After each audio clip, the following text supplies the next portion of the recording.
Intrinsic value, इसका मतलब है ये जानना क्या कोई चीज़ अपनी रियल वैल्यू पर मिल रही है या नहीं। जैसे आपकी एक शॉप है और हेल्पर के लिए आपने वैकेंसी निकाली।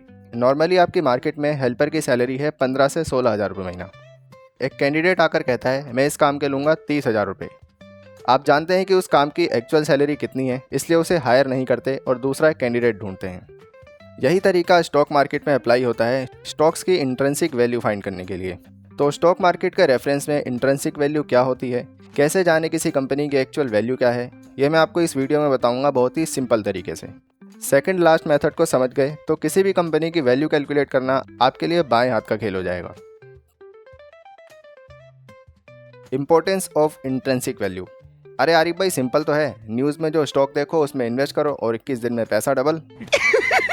पैसा ही पैसा होगा। ये इंट्रिंसिक वैल्यू को समझना क्यों ज़रूरी है, चलो बताता हूँ। साल 2000 में Asian paints, HDFC, Infosys, Pidilite, Eicher Motors और टाइटन, इन कंपनीज़ के शेयर्स अंडर वैल्यूड थे। ये कंपनीज़ पिछले कई सालों से एक स्टेबल रेट से ग्रो हो रही थी, लेकिन बहुत कम लोग इनके बारे में जानते थे, जिस वजह से इनके शेयर्स अपनी एक्चुअल वैल्यू से कम प्राइस पर सेल हो रहे थे। पिछले 26 सालों में इनमें से हर एक कंपनी ने अपने इन्वेस्टर्स की वेल्थ को एवरेज 20% के एनुअल रेट से ग्रो किया है। यानी 2000 में जिस इन्वेस्टर ने इनमें से किसी भी कंपनी में 10 लाख रुपए इन्वेस्ट किए, तो आज 2026 में ये ग्रो होकर बन गए अराउंड 11 करोड़ रुपए। और ये सभी कंपनीज लगभग 1 से 2% का डिविडेंड पे करती हैं। यानी 11 करोड़ का 1.5% हुआ 15 लाख प्लस, जो उन इन्वेस्टर को हर साल की पैसिव इनकम आती है। और साथ में 11 करोड़ की वेल्थ एक अच्छे रेट से ग्रो हो रही है। अभी रिसेंट एग्जाम्पल की बात करें तो कोविड मार्केट क्रैश की वजह से कई साइक्लिकल स्टॉक क्या होते हैं और मार्केट क्रैश में इनसे किस तरह अच्छा प्रॉफिट बनाया जाता है, इसे किसी और वीडियो में डिस्कस करेंगे एग्जाम्पल के साथ। तो इनमें से एक अच्छी कंपनी टाटा मोटर्स, जो एक स्टेबल कंपनी है, उसका शेयर प्राइस मार्केट क्रैश में बहुत डाउन चला गया था, 45 रुपये पर शेयर के अराउंड, जो कि अपनी एक्चुअल वैल्यू से बहुत कम रेट में बिक रहा था। उस समय ये कंपनी अंडर वैल्यूड थी। जिस इन्वेस्टर ने इसमें 10 लाख रुपए इन्वेस्ट किए, जब इसका पर शेयर प्राइस 450 प्लस है, तो वह 10 लाख रुपए ग्रो होकर बन गए 90 लाख रुपए से भी ज़्यादा।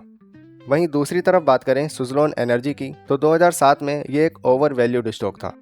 इसके पर शेयर प्राइस की कीमत थी अराउंड 300 रुपये। उस समय जिसने इसमें 10 लाख रुपए इन्वेस्ट किए, आज 2026 में जब इसके पर शेयर की वैल्यू है अराउंड 45 रुपये, ऐसे में 10 लाख रुपए घटकर हो गए सिर्फ 1,48,000 रुपये। इसलिए ज़रूरी है इंट्रिंसिक वैल्यू को समझना, ताकि अंडर वैल्यूड और ओवर वैल्यूड स्टॉक को जानकर अंडर वैल्यूड स्टॉक में इन्वेस्ट करके अपनी वेल्थ को एक्सपोनेंशियल रेट से ग्रो कर सकें और ओवर वैल्यूड को अवॉइड करके अपनी इन्वेस्टमेंट को सेफ रख सकें। ठीक है, तो अब हम समझ गए हैं कि इंट्रिंसिक वैल्यू क्या होती है और ये कितनी इंपॉर्टेंट है इन्वेस्टमेंट के दौरान।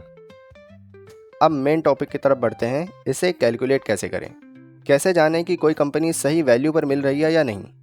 तो इसके लिए ये 5 मेथड्स हैं जिन्हें सभी सक्सेसफुल इन्वेस्टर यूज़ करते हैं। सबसे पहला है मार्जिन ऑफ सेफ्टी। दुनिया के सक्सेसफुल इन्वेस्टर में से एक वॉरेन बफे अक्सर एक बात रिपीट करते हैं कि इन्वेस्टिंग में सबसे इंपॉर्टेंट है मार्जिन ऑफ सेफ्टी।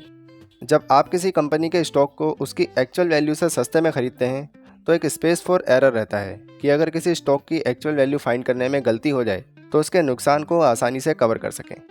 पर यहीं पर 90% लोग गलती कर जाते हैं। कई लोग तो सिर्फ न्यूज़ देखकर या किसी की टिप लेकर इन्वेस्ट कर देते हैं बिना किसी रिसर्च के। जो इन्वेस्टर्स रिसर्च करके इन्वेस्ट करते हैं, उनमें से भी ज़्यादातर लोग ये देखते हैं कि स्टॉक का प्राइस गिर गया बाई कर लो, कंपनी फेमस है बाई कर लो, या पिछले कई सालों से डिविडेंड स्टेबल है तो बाई कर लो। हालांकि ये फैक्टर्स भी ज़रूरी हैं जो एक वैल्यूएबल कंपनी के स्टॉक में इन्वेस्ट करने से पहले देखने चाहिए। लेकिन एक सवाल हमेशा यही रहना चाहिए, क्या एट दिस टाइम वो स्टॉक आपको सही वैल्यू से कम में मिल रहा है? क्योंकि स्टॉक मार्केट में बहुत कम कंपनीज़ का शेयर प्राइस और उसकी एक्चुअल वैल्यू सेम होते हैं। कई कंपनीज का स्टॉक प्राइस मार्केट हाइप की वजह से शॉर्ट टर्म में बहुत ज़्यादा बढ़ जाता है, जैसे अदानी एंटरप्राइजेस के शेयर काफ़ी ओवर वैल्यू हुए, फिर हिंडरबर्ग की रिपोर्ट के बाद ये एक्चुअल वैल्यू के आसपास आ रहा है। इसके अलावा कई कंपनीज ऐसी होती हैं जिनके प्रोडक्ट्स की काफ़ी अच्छी डिमांड है और एक स्टेबल रेट से ग्रो होती रही, लेकिन उनके बारे में न्यूज़ में और लोगों के बीच इतना क्रेज़, इतनी पॉपुलैरिटी नहीं होती, इसलिए इनके शेयर प्राइस कम होते हैं, या मार्केट क्रैश की वजह से ऐसी कंपनीज के शेयर अपनी एक्चुअल वैल्यू से कम में सेल हो रहे होते हैं। यही मौका होता है मार्जिन का फ़ायदा उठाने का। जैसे कि वॉरेन बफे कहते हैं, be greedy when other are fearful and be fearful when other are greedy.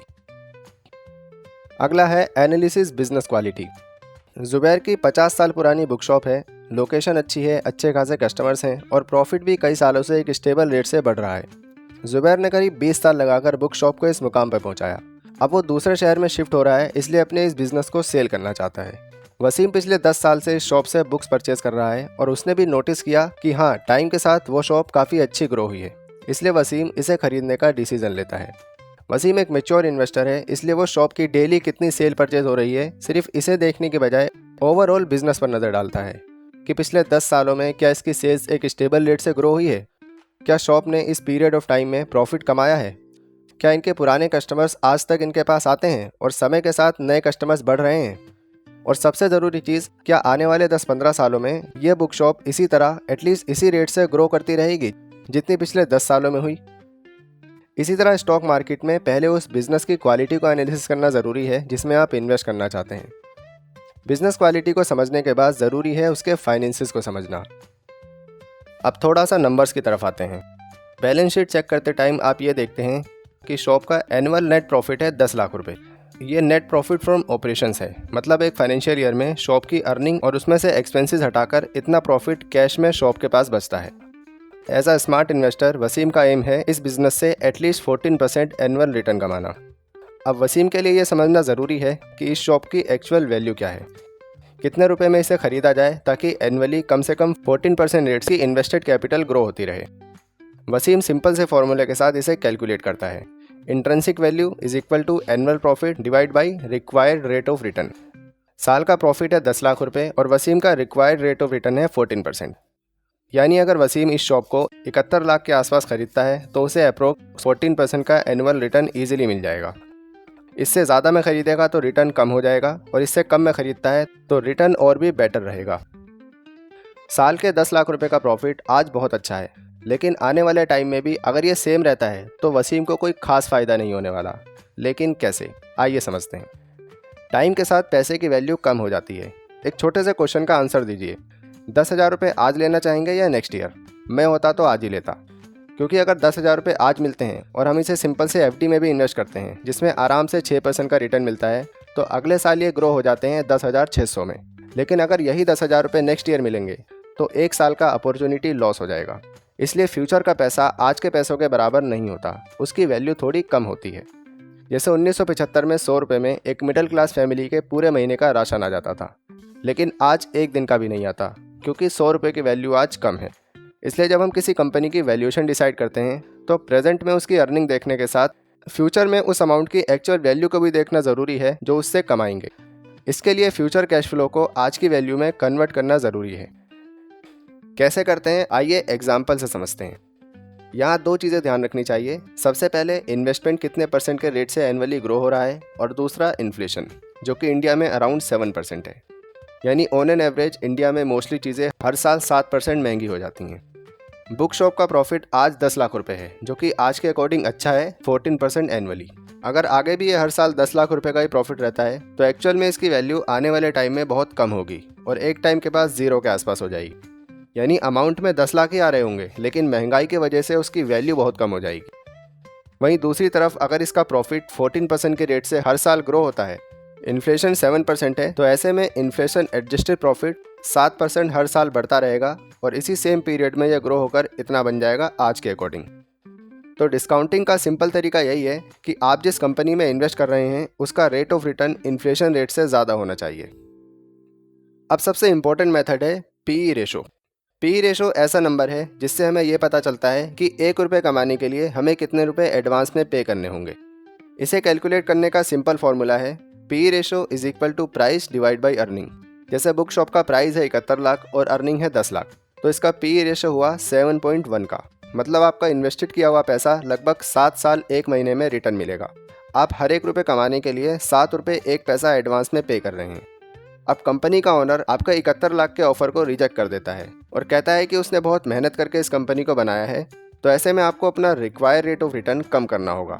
इसे 14% की जगह आप 11% कर सकते हैं, तो अब इसकी वैल्यूएशन आएगी 90 लाख के अराउंड। एज ए इन्वेस्टर आपको कम पीई रेशो वाले इन्वेस्टमेंट पर ज़्यादा फायदा होना चाहिए, क्योंकि पीई रेशो कम होता है तो आप बिजनेस को सस्ते में खरीदते हैं। आइए अब इसे रियल कंपनी से समझते हैं। अदानी ग्रीन, इसका पीई रेशो है 110 का, यानी आपको 1 रुपये कमाने के लिए 110 रुपये एडवांस में पे करने होंगे। ये जोमेटो की पेरेंट कंपनी इटर्नल लिमिटेड का पीई रेशो है 1000 से ज़्यादा। टेस्ला कंपनी का पी रेशो 350 प्लस है। मेरे हिसाब से ऐसी कंपनीज को अवॉइड करना चाहिए। अब एक इंटरेस्टिंग बात जानते हैं कि इतना ज़्यादा पी रेशो होने के बावजूद लोग ऐसी कंपनीज में इन्वेस्ट क्यों करते हैं, इस उम्मीद में कि आने वाले टाइम में ये ज़्यादा रेट से ग्रो हो सकती हैं। मैं पर्सनली ऐसी कंपनीज में इन्वेस्ट करने को प्रायोरिटी देता हूँ जिसका पी रेशो प्रेजेंट में उसकी एक्चुअल वैल्यू से कम या उसके आसपास हो। थैंक यू दोस्तों, उम्मीद है मैं आपको समझा पाया कि इंट्रिंसिक वैल्यू क्या है और किसी कंपनी की एक्चुअल वैल्यू को कैसे जानें। वीडियो अच्छी लगी तो लाइक करें। स्टॉक से रेगुलर इनकम कमाना सीखना चाहते हैं तो ये वीडियो आपके लिए है। मिलते हैं उसी वीडियो में।